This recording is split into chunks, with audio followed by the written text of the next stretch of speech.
Alors, dans mon stage actuel, le rôle de l'éducatrice, ça consiste à faire de la médiation donc, sur les aires d'accueil, donc intervenir en cas de difficulté sur les aires d'accueil, avec le voisinage, sur des stationnements illégaux, entre guillemets. Voilà, et sinon, elle est coordinatrice du projet social. Donc, c'est-à-dire que c'est mettre en lien tous les partenaires qui peuvent intervenir auprès de cette population pour pouvoir travailler sur les problématiques qu'ils peuvent rencontrer. Donc sur ce stage-là, c'est principalement favoriser l'insertion professionnelle, travailler sur le cadre de vie, travailler sur l'habitat social, travailler sur la santé. Voilà. Donc c'est très divers parce que moi je vais reprendre, j'ai été éducateur spécialisé avant de grandir aussi, et du coup je travaillais dans un foyer avec des jeunes adolescents. Je partageais le quotidien avec eux, des adolescents qui n'ont pas la chance de pouvoir rester vivre dans leur famille par décision d'eux-mêmes, de leurs parents ou de juges pour X ou Y raison. On partage le quotidien, ils vont à l'école dans la journée, le soir on rentre, on prend le goûter, on accompagne dans les devoirs en fonction de leurs souhaits, et le soir on passe des soirées, on essaye le plus paisible possible. Alors on est un groupe de 10 quelquefois, 10 adolescents ou 8 adolescents, chacun avec ses fragilités. Donc quelquefois, les fragilités, quelquefois, elles se montrent. Elles se montrent puisqu'on vit au quotidien, on partage, on décide des soirées télé, puis il y a comme dans toute vie de famille, mais on n'est pas une famille quand même, il y a des règles à respecter, puis on apprend tout simplement et on prépare des projets pour la vie future. Un certain nombre d'entre eux rentrent au bout d'un certain temps, retournent dans leur famille parce que les soucis ont été un petit peu travaillés avec d'autres professionnels. Voilà, on est dans du quotidien. On fête Noël, moi j'ai passé plusieurs fêtes de Noël avec eux, c'est qu'à des moments, c'est toujours aussi difficile pour un certain nombre d'entre eux parce que Noël, c'est pas normal de vivre dans un foyer, on doit tous vivre, les jeunes doivent vivre dans leur famille, c'est la place ordinaire d'un enfant. Après, c'est la vie comme ça.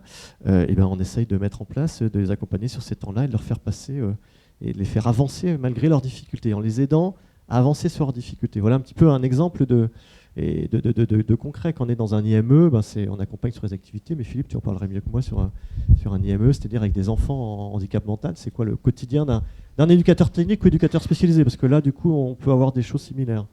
Donc en IME, donc avec des jeunes personnes en situation de handicap, ou là aussi où je suis en stage et où je travaille avec des adultes, on retrouve des éducateurs techniques spécialisés. Donc là, on va travailler plus dans l'internat, mais en externat, c'est-à-dire en gros, on fait des horaires de 9h-17h.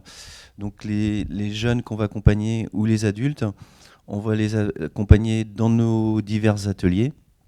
Donc moi, par exemple, dans un atelier art plastique. Et on va faire des activités qui sont des supports à l'apprentissage. Pas forcément l'apprentissage, par exemple pour moi, artistique, mais ça peut leur permettre d'avoir des compétences autres. On va travailler sur le bien-être de la personne, sur savoir-faire, des savoir-être, avec ce support technique en fait. Mais c'est vraiment qu'un support en fait. Dans les IME, c'est un petit peu différent parce que là, ils leur apprennent un travail, mais la finalité, c'est le bien-être de ces jeunes-là ou de ces personnes-là en fait. Voilà, donc c'est une diversité, c'est la vie ordinaire, et puis on accompagne des populations diverses et variées. Donc c'est très très vaste. Vous entendez surtout parler, ces temps-ci on a un petit peu entendu, les éducateurs de rue, c'est une autre action. Ceux qui vont dans les rues, au contact d'autres populations qui sont un petit peu marginales, pour voir avec eux leurs projets. Enfin voilà, c'est une autre approche. Mais c'est éducateurs de rue, c'est quelques dizaines d'éducateurs quand même en France, mais c'est qu'une partie infime des, je ne sais plus combien de milliers d'éducateurs sur la France. On voit beaucoup, on entend parler d'eux, mais il y a plein d'autres formes d'être éducateur, que ce soit technique ou éducateur spécialisé.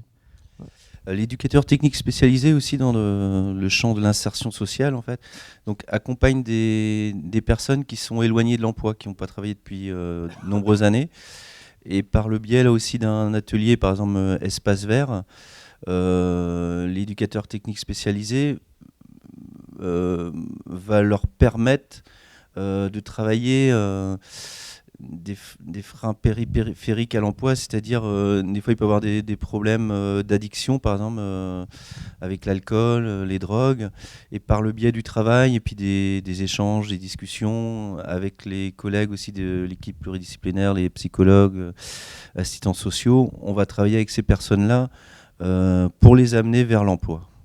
Donc, vous voyez une diversité, une richesse, mais toujours avec des gens à un moment qui vivent dans leur parcours, soit une fragilité qui peut durer, quand on est avec des enfants, des adultes avec du handicap mental, on va dire installé, et puis d'autres personnes, parce que nous savons bien que personne n'est à l'abri d'une rupture dans sa vie, et à un moment d'avoir besoin d'un service qui momentanément peut l'accompagner, l'épauler, pour surmonter des difficultés. Donc voilà, l'éducateur spécialisé, qui lui partage plutôt du quotidien, alors que l'éducateur technique, il partage un quotidien, mais avec un support technique. Voilà.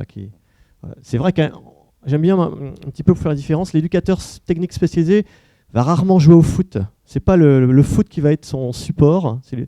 L'éducateur technique, ça va être la menuiserie, le bois, la cuisine, l'espace vert, la blanchisserie.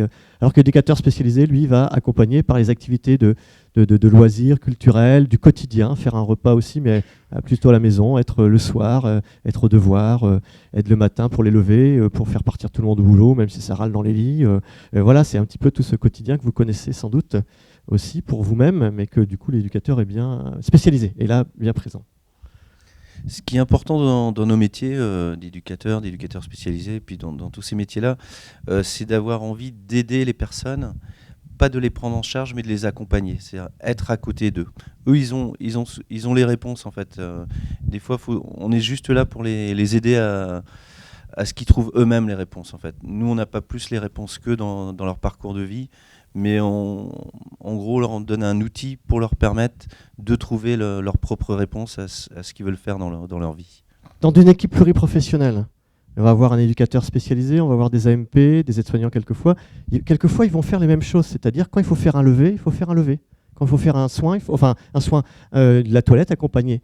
Et à d'autres moments de la journée, l'éducateur spécialisé va quelquefois coordonner certaines activités, l'AMP va faire d'autres, Alors on a des surfaces que j'appelle des surfaces de contact communes, et après on a des spécificités. Le niveau d'études n'est pas le même.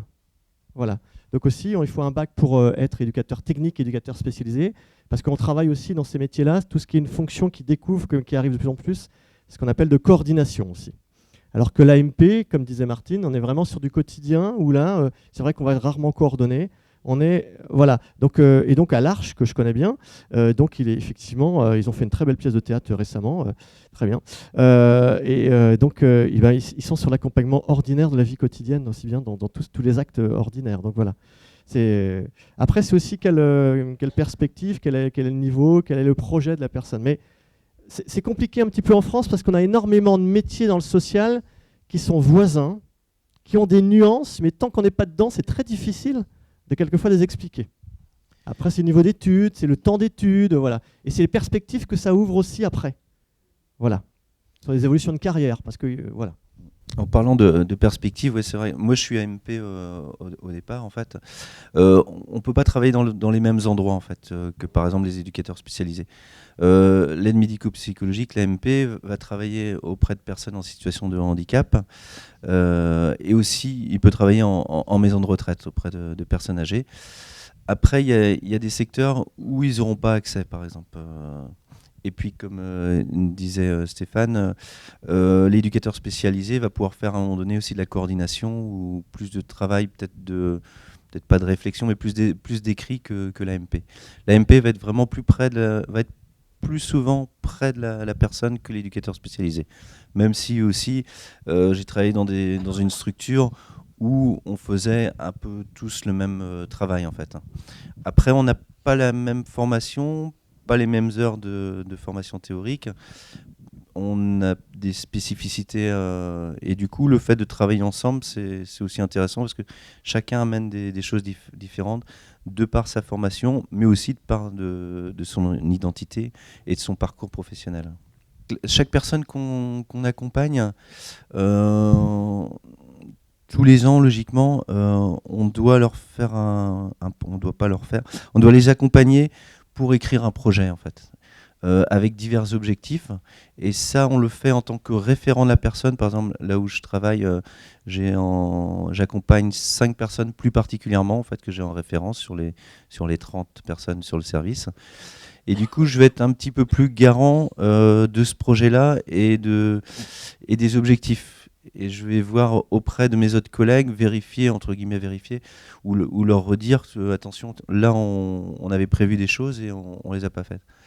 Et donc ces projets, oui, se travaillent en équipe pluridisciplinaire. C'est-à-dire qu'on n'est pas les seuls à créer ce projet. Alors déjà, la personne est impliquée.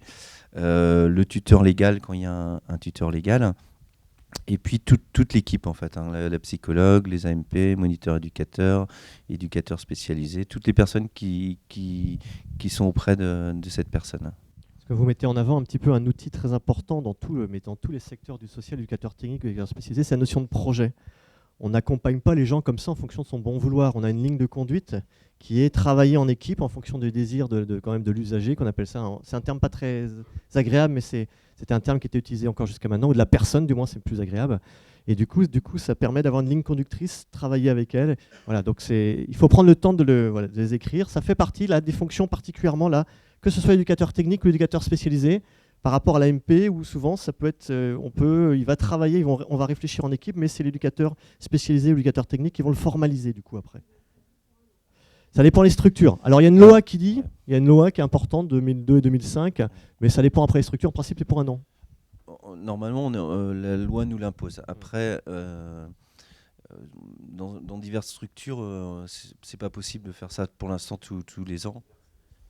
Pour en revenir à votre question sur l'écriture, le temps que ça prend, ça dépend des services. Par exemple, pour une coordinatrice, éducatrice technique spécialisée ou éducatrice spécialisée, ça va lui prendre peut-être toute la semaine, ça va être son travail. Ensuite, ça, il y en a pas énormément.